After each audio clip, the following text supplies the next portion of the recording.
नमस्कार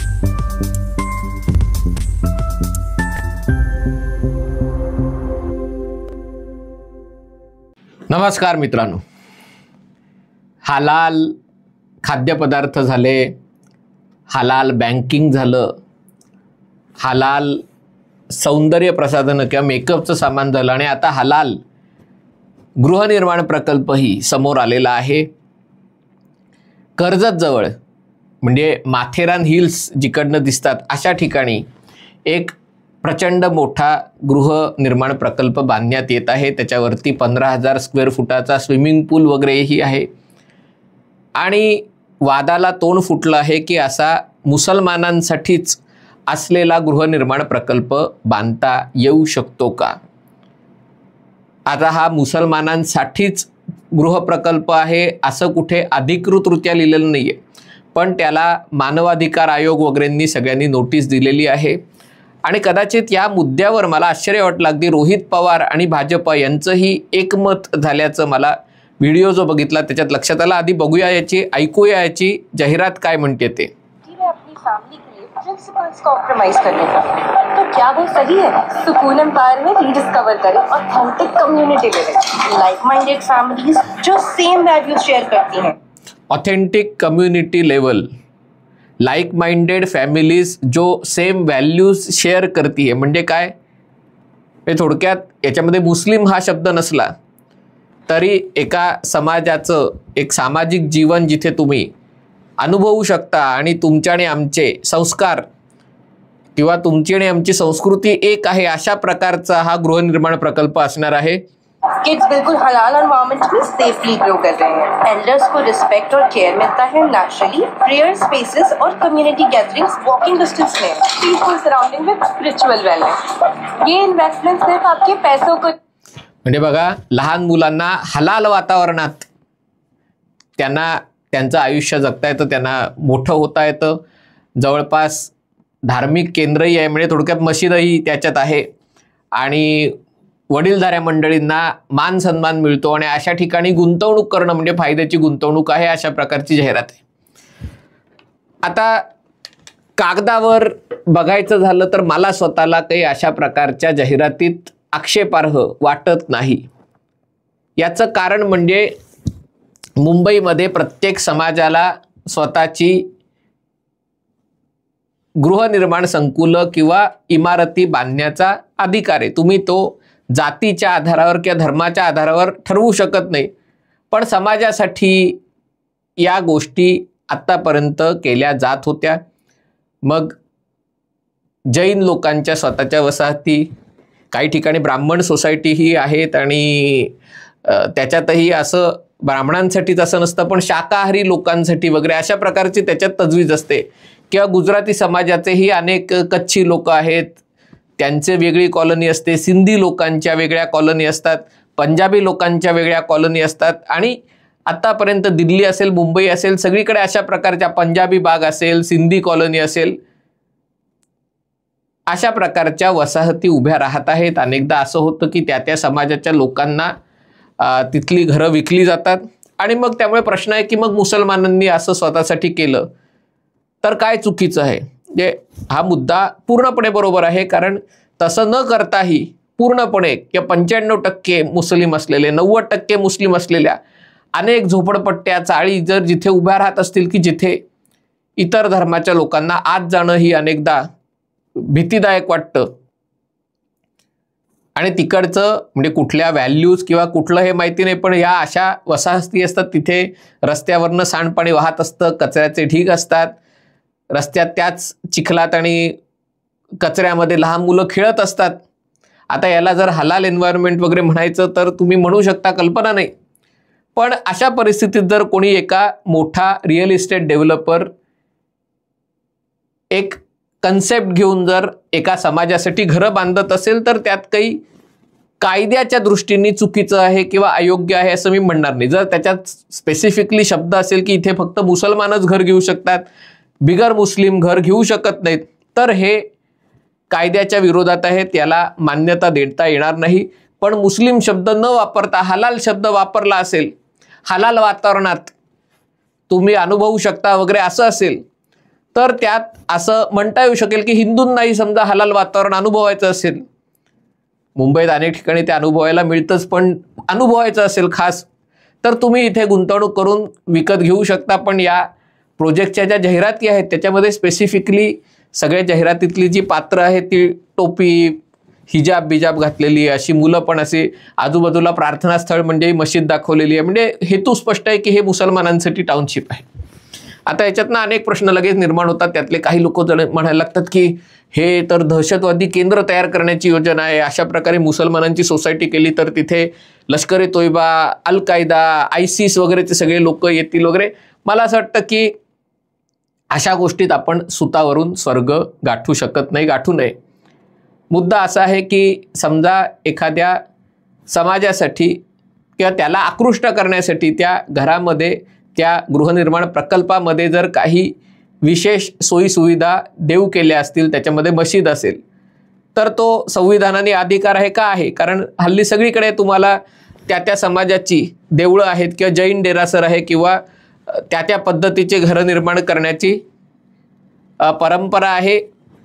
आणि जर कोणी 50 लाख, 60 लाख, 1 कोटी रुपयाला घरं विकत घेत असेल, तसेही एवढ्या सगळ्या अनधिकृत चाळी, झोपडपट्ट्या सगळ्या उभ्या राहतच आहेत. तर त्याच्यात कोणी पैसे देऊन चांगल्या प्रकारची घरं घेत असेल, मुस्लिम समाजाची लोक घेत असतील, तर त्याच्यात आक्षेप असायचं काही कारण नाही.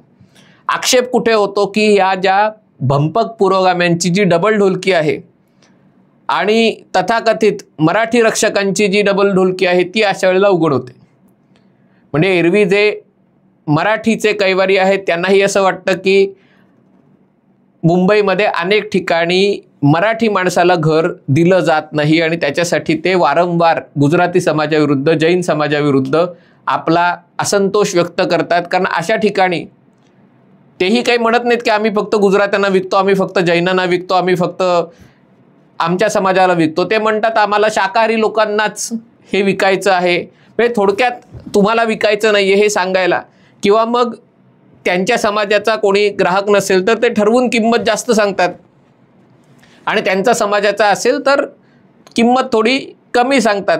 अनेक ठिकाणी त्या जातीचे लोक ही आपापल्या समाजातल्या लोकांना घरं विकताना, अर्थात किमतीत जर फार फरक नसेल तर अशा प्रकारचा दृष्टिकोन दाखवतात. लोकांना आपल्या कम्युनिटीमध्ये, आपल्या समाजामध्ये राहावंसं वाटणं ही स्वाभाविक गोष्ट आहे. आणि त्यामुळे इतर जर अशा गोष्टी करत असतील तर मुसलमानांनी केली तर त्याच्यात ऑब्जेक्शन घेण्यासारखं काही नाही आहे. मुद्दा आहे की राजकीय कार्यकर्ते जेव्हा अशा प्रकारची गोष्ट होते तेव्हा मग मुसलमानांसाठी किंवा मराठी माणसांसाठी छाती पिटतात की बघा मुंबईत मुसलमानांना घरं घेता येत नाही आहेत, धर्माच्या आधारावर त्यांच्यावर भेदभाव केला जातोय, मुसलमानांना घर मिळालं पाहिजे. हे सगळे गाझा सम्राट जे राज्यकर्ते आहेत, गाझासाठी त्यांचा जीव तीळ तीळ तुटत असतो, अशा लोकांना तर अशा गोष्टींची फारच चिंता असते. या लोकांनी अशीच भूमिका मुस्लिम समाजाच्या गृह प्रकल्पांबाबत घ्यायची तयारी दाखवली आहे का? म्हणजे जर तुम्ही अशा प्रकारची भूमिका घेत असाल की जर गुजरात्यांना, जैनांना, मारवाड्यांना, इतर कोणाला स्वतःच्या समाजासाठी इमारती, गृहनिर्माण संकुलं बांधण्याचा अधिकार नाही आहे, कारण हा घटनेने सेक्युलर आहे देश आणि त्याच्यात तुम्ही करू शकत नाही, तर मग मुसलमानांनाही अधिकार नाही आहे. जर मुसलमानांना अशा प्रकारे गृहनिर्माण प्रकल्प बांधण्याचा अधिकार असेल, त्याला तुम्ही नाव काही द्या, हलाल हाऊसिंग म्हणून द्या. मग त्याला धर्माच्या नावावर दिलं तर ते कायद्याच्या चौकटीत येईल. पण हलाल हाऊसिंग म्हटलं, हलाल पद्धतीचं वातावरण वगैरे म्हटलं आणि त्याच्यात कायद्याने नवीन प्रकल्प आहे तिथे समजा बिगर मुसलमानही बुक करू शकतील. जेव्हा रिसेलचा प्रश्न असतो तेव्हा हे विषय येतात, विकायचं आहे का विकायचं नाही आहे. पण जर नवीन प्रकल्प असेल आणि कोणाला जाऊन तिथे विकत घ्यायचं असेल आणि त्याची तयारी असेल हलाल वातावरणात घर घेण्याची, पण त्याला जर विकलं जात नसेल तर मग या गोष्टीचा गांभीर्याने विचार व्हायला पाहिजे, गुन्हा म्हणून त्याला दाखल करायला हवा. पण अशा प्रकारचं मार्केटिंग करायचं आहे का? जरूर करू शकतात. पण या निमित्ताने जे राजकीय कार्यकर्ते ज्यांना इतर समाजाने असं काही केलं की पोटदुखी होते, त्यांनी तीच भूमिका मुस्लिम गृहनिर्माण प्रकल्पांबाबतही घेतली पाहिजे. जर होत नसेल तर हरकत नाही, मुसलमानांनी करू द्या. दुसरी गोष्ट, ज्यांना या गोष्टीचं, कारण मी बघितलं तर हिंदी चॅनल्सवर वगैरे तर खूप आता आता जिहादी अड्डे तयार होणार वगैरे अशा प्रकारच्या गोष्टी आहेत. मला असं वाटतं की अशा प्रकारच्या गोष्टीतही थोडं आपण तारतम्य दाखवायला हवं. जर एका ठिकाणी अधिकृत सर्व परवानग्या घेऊन गृहनिर्माण प्रकल्प होत आहे, जिथे 500,000 लोक राहत आहेत, अधिकृतरित्या राहत आहेत, 50 लाख 1 कोटी रुपयाची घरं विकत घेत आहेत, तर मग कोणाला जर असा संशय असेल की तिथे सगळे अतिरेकी राहतील, जिहादी राहतील, तर त्याला काही अर्थ नाही आहे. जर अशा प्रकारची कुठलीही गोष्ट त्याची सुगावा लागला तर देशाच्या तपास यंत्रणा, केंद्र सरकारच्या तपास यंत्रणा, राज्याचे पोलीस यंत्रणा त्यांच्या पद्धतीने या सगळ्याचा मागोवा घेऊ शकतात, त्याच्यावर लक्ष ठेवू शकतात. कोणी खरेदी केले, कोणी विकले, कोण कोणाला भाड्याने देत आहे, भाड्याने देताना प्रॉपर डॉक्युमेंट्स बनवले आहेत का नाही. मला असं वाटतं या बाबतीत गृहमंत्री म्हणून देवेंद्र फडणवीसांवर विश्वास ठेवू शकता किंवा गृहमंत्री म्हणून केंद्रातले अमित शाह यांच्यावर विश्वास ठेवू शकता.